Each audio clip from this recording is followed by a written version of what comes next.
വാരണാസി ഉദയ് പ്രതാപ് കോളേജിനുമേൽ വഖഫ് അവകാശവാദം ഉന്നയിച്ച സംഭവത്തിൽ വഖഫ് ബോർഡിനെ പ്രതിരോധത്തിലാക്കി യോഗി സർക്കാർ. കോളേജ് വഖഫ് ഭൂമിയെന്ന് തെളിയിക്കുന്ന രേഖകൾ ഹാജരാക്കാൻ നിർദ്ദേശം. ഒരു മാസമാണ് നിർദ്ദേശം നൽകിയിട്ടുള്ളത്. ഇതിനകം തന്നെ രേഖകൾ ഹാജരാക്കാനാണ് നിർദ്ദേശം നൽകിയിട്ടുള്ളത്. ഇതോടെ വഖഫ് അവകാശവാദം ഉപേക്ഷിക്കാനാണ് സാധ്യത. കൂടുതൽ വിവരങ്ങളുമായി ഗൗതം അനന്ത നാരായണൻ ചേരുന്നുണ്ട്. ഗൗതം, എന്താണ് മറ്റു വിവരങ്ങൾ?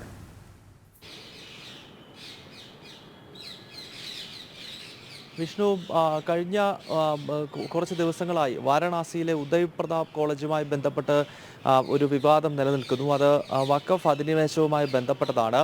115 വർഷം പഴക്കം ചെന്ന കോളേജാണ് വാരണാസിയിലെ ഉദയ് പ്രതാപ് കോളേജ്. ഈ കോളേജിൻ്റെ ഭൂമി തങ്ങളുടേതെന്ന് അവകാശപ്പെട്ടുകൊണ്ട് വഖഫ് ബോർഡ് രംഗത്ത് വന്നതാണ് വിവാദത്തിന് കാരണമായത്. പക്ഷേ UP മുഖ്യമന്ത്രി യോഗി ആദിത്യനാഥ് ആകട്ടെ കൃത്യസമയത്ത് തന്നെ ഒരു ഇടപെടൽ നടത്തുകയും വഖഫ് ബോർഡിനോട് ഒരു മാസത്തിനകം ഈ കോളേജിൻ്റെ ഭൂമിയിൽ തങ്ങൾക്ക് അവകാശമുണ്ടെങ്കിൽ അതിൻ്റെ കൃത്യമായ തെളിവും രേഖയും സർക്കാരിന് മുന്നിൽ ഹാജരാക്കണം എന്നൊരു നിർദ്ദേശം മുന്നോട്ട് വെച്ചു. മാത്രമല്ല UP റവന്യൂ വകുപ്പിനോടും ഈ ഭൂമിയുമായി ബന്ധപ്പെട്ടുള്ള മുഴുവൻ രേഖകളും സർക്കാർ മുഖ്യമന്ത്രിയുടെ ഓഫീസിന് മുന്നിൽ എത്തിക്കാനാണ് യോഗി ആദിത്യനാഥ് നിർദ്ദേശം നൽകിയിരിക്കുന്നത്. ഇതോടുകൂടി വഖഫ് ബോർഡ് അക്ഷരാർത്ഥത്തിൽ പ്രതിരോധത്തിലായിരിക്കുകയാണ്. കാരണം രാജ്യത്തിൻ്റെ പല ഭാഗത്തും വഖഫ് ഭൂമികൾക്ക് മേൽ അവകാശവാദം ഉന്നയിക്കുമ്പോൾ അതിന് കൃത്യമായ രേഖകളോ അതല്ലെങ്കിൽ മറ്റാധാരമോ അതൊന്നും തന്നെ ഉണ്ടാകാറില്ല. മറിച്ച് വഖഫ് ചെയ്ത ഭൂമിയാണ്, അല്ലെങ്കിൽ പതിറ്റാണ്ടുകൾക്ക് മുമ്പ് ഈ ഭൂമി വഖഫ് ചെയ്തിരുന്നുവെന്ന് ചൂണ്ടിക്കാണിക്കുകയും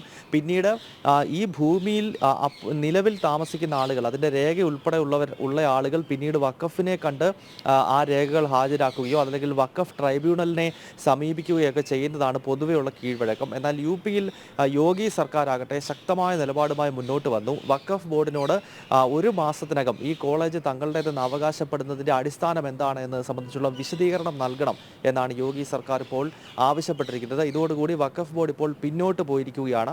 മുൻപ് ഈ കോളേജും ഈ കോളേജിനകത്തിരിക്കുന്ന മസ്ജിദും തങ്ങളുടേതാണെന്ന് അവകാശപ്പെട്ട UP വഖഫ് ബോർഡ് ഇപ്പോൾ ഈ വിഷയത്തിൽ കാര്യമായി പ്രതികരണം നടത്തുന്നില്ല. വിഷ്ണു, ശരി, ഗൗതമാണ് വിവരങ്ങൾ നൽകിയത്.